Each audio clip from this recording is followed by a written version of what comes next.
This is an emergency broadcast transmission.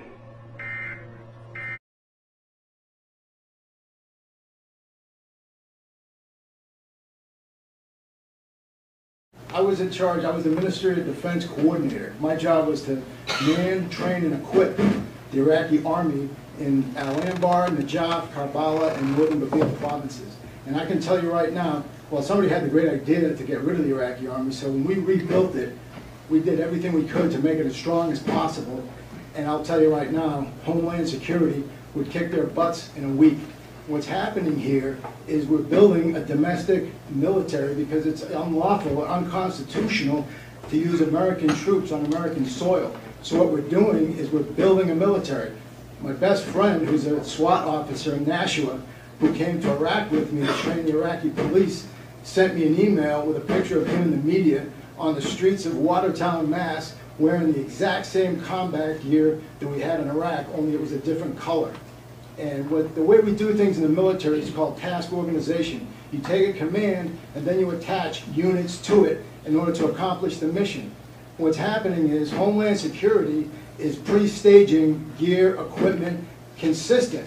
What they're trying to do is use standardized vehicles, standardized equipment. I saw a picture in the Boston Globe during the marathon bombing where there was a state police officer, actually there were two officers, they both had identical helmets, flak jackets, weapons, everything I wore in Iraq, only it was all blue. The officer on one side had a big patch on his back that said Massachusetts State Police. Another officer next to him, his patch said Boston Police. And so what we're doing here, and let's not kid about it, we're building a domestic army and we're shrinking the military because the government is afraid of its own citizens. The last time more than 10 terrorists were in the same place at one time was September 11th, and all these vehicles in the world wouldn't have prevented it, nor would it have helped anybody. So I don't know where we're going to use this many vehicles and this many troops. Concord is just one little cog in the wheel. We're building an army over here, and I can't believe that people aren't seeing it. Is everybody blind? That's all I'll say.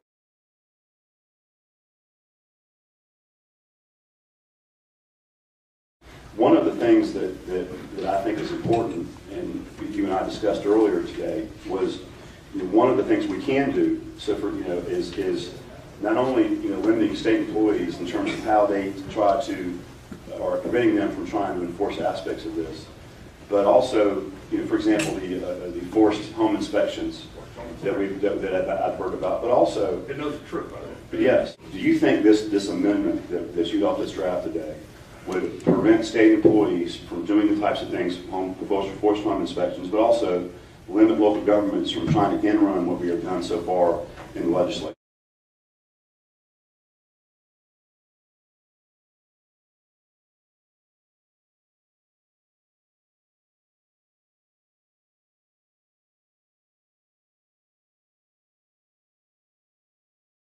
FEMA and DHS signed a contract with Russia to send troops here in the event of an emergency. It's no big secret, but we have new information on what they're doing here.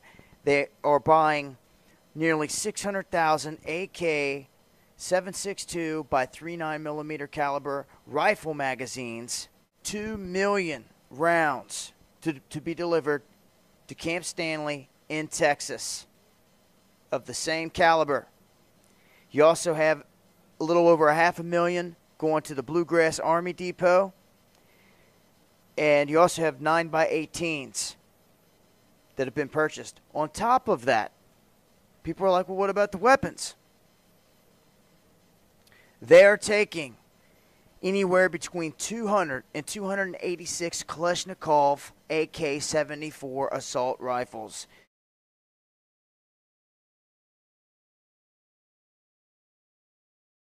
I have received a possible emergency FEMA Region 3 alert. FEMA Region 3 consists of Washington, D.C., Delaware, Maryland, Pennsylvania, Virginia, and West Virginia.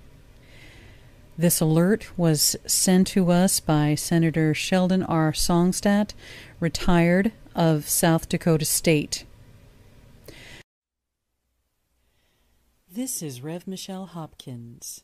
Well, here is what the Senator's National Preparedness Research turned up.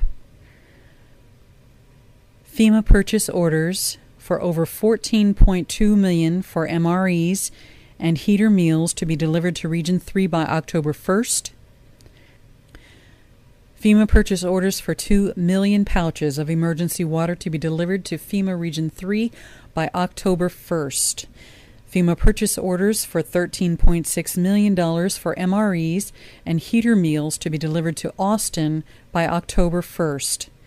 9-week training course for UN Peacekeepers in CONUS to learn urban warfare.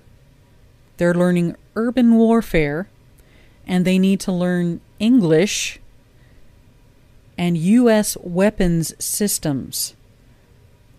We're having foreign soldiers learn our U.S. weapons systems. This has been going on since the 4th week of July for 386,000 troops to be completed by October 1st. 2,800 MRAPs must be delivered to DHS by October 1st. No leave will be allowed for U.S. military from September 28th through November 5th. NORCOM yearly training for civil unrest is to be suspended until September 27th to be performed in northeast coastal areas. Date for release of QE3 report is to be moved to October 16th. All DHS agents must qualify with sidearm, shotgun, and AR-15 by September 28th. No mention of yearly less lethal qualification. The sporadic testing of GPS and communication satellites is coordinated for the very first time ever with a testing date of September 29th. POTUS mandates to FEMA and DHS concerning support for metropolitan communities dealing with the extreme climate change must be complete by October 1st. These mandates were issued during the last 3 weeks. Over 300 school systems in the U.S. have determined their 3-day kits for each school and 3-day kits for each student to take with them. All deliveries are scheduled for the month of September. All National Guard units will complete riot control and disaster assistance training during this year's annual 2-week training. All units must have their training complete by September 30th. Daily testing of emergency broadcast system to begin on September 25th and run through October 2nd. Eastern-based Coast Guard units to perform massive group training, usually performed in the Gulf, in the Virginia and Delaware areas. This is a 10-day training mission to begin September 26th. God, please help America. Sheldon R. Songstad, Senator retired, South Dakota State.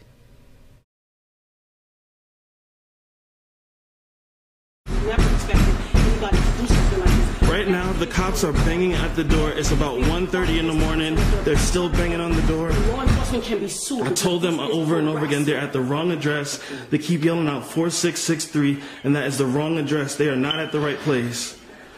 And they will not stop. They have not told me what they're here for. They've been banging on my door since 1:30 a.m.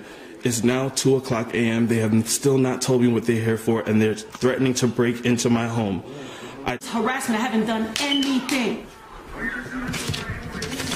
Sir, we're opening the door. Please stop. We're opening the door. Please stop. Okay, please stop. You're being filmed. Please stop. Please stop. You're all on camera. Please stop. We will open the door. We will open the door. We will open the door. Just stop. Who's the supervisor? Lord, please. Lord, please. I rebuke Satan back to the depths of hell from whence he came. I rebuke Satan back to the depths of hell from whence he came. I haven't done anything. I haven't done anything. I'm a Christian woman having done. What are you doing? What are you doing? You're coming out.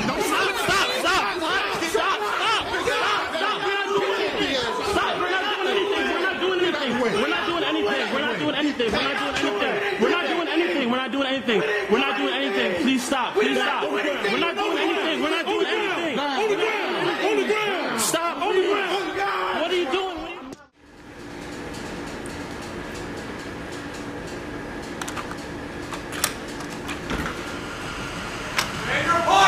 I am in my apartment, sir. Go back inside right now! I am inside.